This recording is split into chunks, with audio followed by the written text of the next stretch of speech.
Mas então, peraí, a pessoa vai no médico, o médico às vezes pede um exame de magnésio, que não é sempre, que não é comum, né? É isso daí. E aí vem o resultado do laboratório. Normal.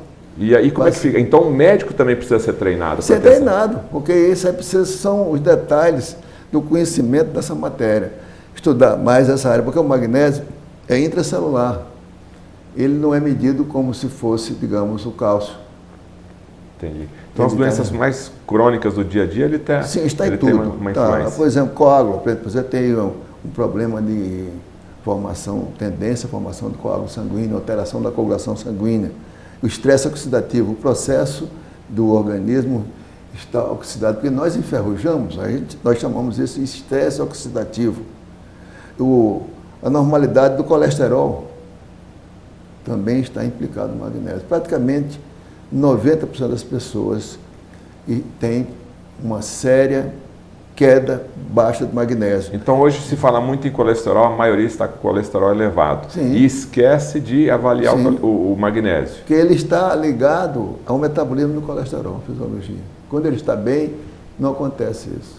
Então, de repente, uma das soluções para normalizar o colesterol é o magnésio. Normalizando o magnésio ajuda. Entender mais a fisiologia dele e usá-lo como suplemento.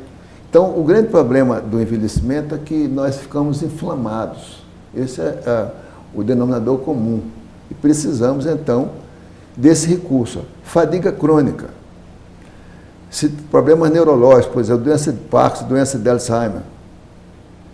São essas doenças todas. Então, nós temos que são acompanhadas do déficit de magnésio, da insuficiência. O Parkinson, o Alzheimer está relacionado à falta de magnésio. Sim, também.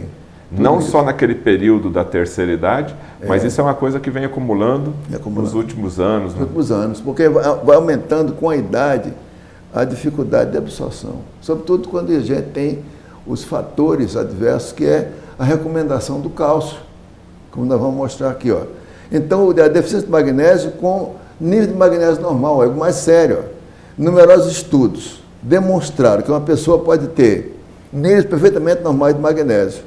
Todavia, ela está seriamente deficitária em magnésio, porque há uma má compreensão dessa história. Você tem um exame que está falando que está normal, mas na verdade está deficitário. Porque foi mal feito. O magnésio é intracelular, então não adianta medir isso aqui, tem que medir dentro da célula. Ou medir numa célula comum, ou medir na hemácia.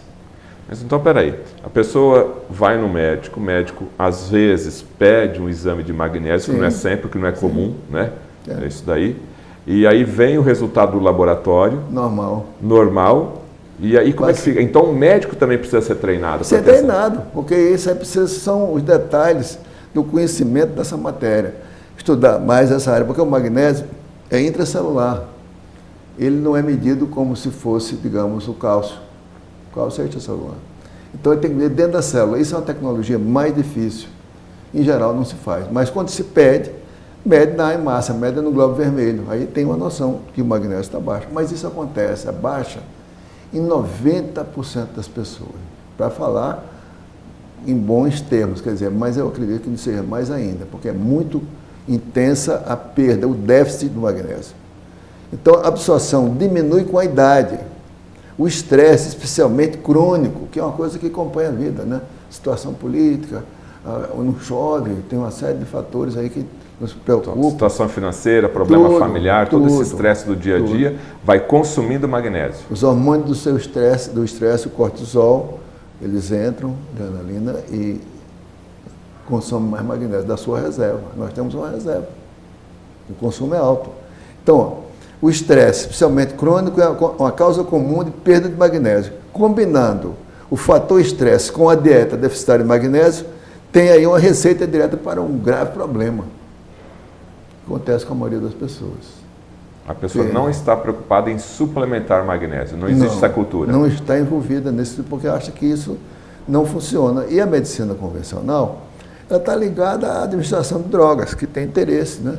A Big Pharma está interessada em passar os antihipertensivos, os produtos para os psicotrópicos, e esquece que o magnésio é o grande elemento. Baixar colesterol também com drogas, então, triglicerídeos. Que interferem ainda mais com o metabolismo do magnésio, interferem. as chamadas estatinas. O cálcio é ainda uma prescrição mal recomendada. O cálcio é o seguinte, ó, nós temos, muitas vezes fomos informados como o cálcio é importante para a sua vida. Nós recebemos também informação, ele forma ossos fortes e dentes e previne osteoporose e fraturas. Isso em tese. Recebemos a informação para tomar bastante leite, comer queijo e tomar ainda, algumas vezes, o suplemento de cálcio. A grande mídia hoje, principalmente no Brasil, é cálcio dia, noite, dia, à tarde, de manhã, de tarde à noite, propaganda de cálcio. Exato, a regra. Isso é terrível, negativo isso. Mas, aqui nem o que eles disseram, o cálcio por si próprio pode causar problema cardíaco, juntas já rígidas, travadas e mesmo disfunção celular e morte. Vamos repetir isso aqui. O cálcio pode prejudicar a doença cardiovascular? Pode. Afetar a doença negativamente? Sim, claro. Por quê? Vou lhe mostrar por quê. Primeiro, ó, o cálcio, o suplemento mal recomendado.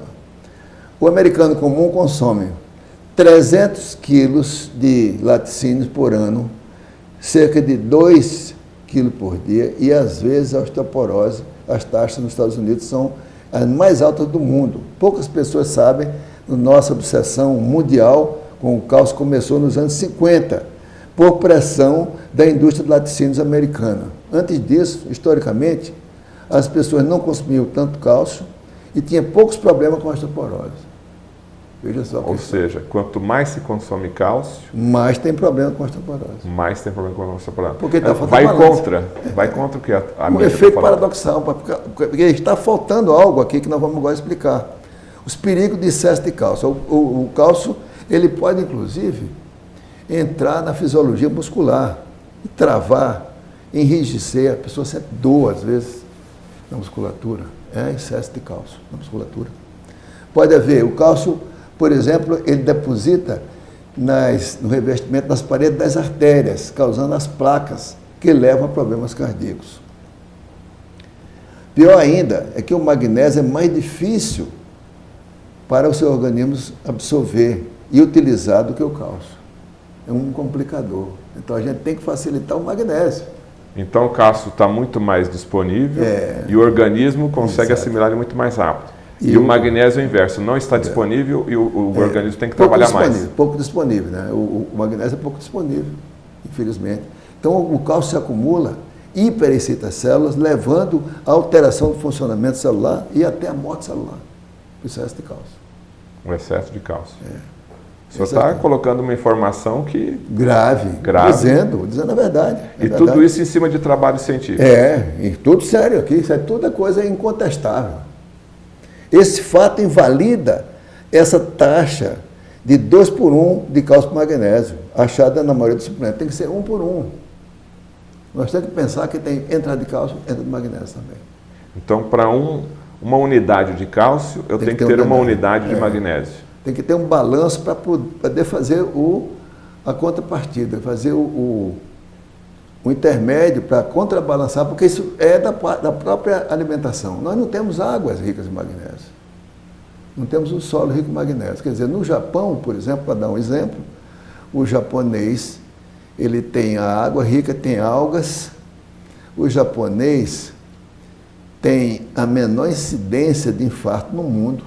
Não tem angioplastia, não tem Instituto do Coração japonês e tem o maior número de centenários. Capítulo 6 do livro explica isso. Por quê?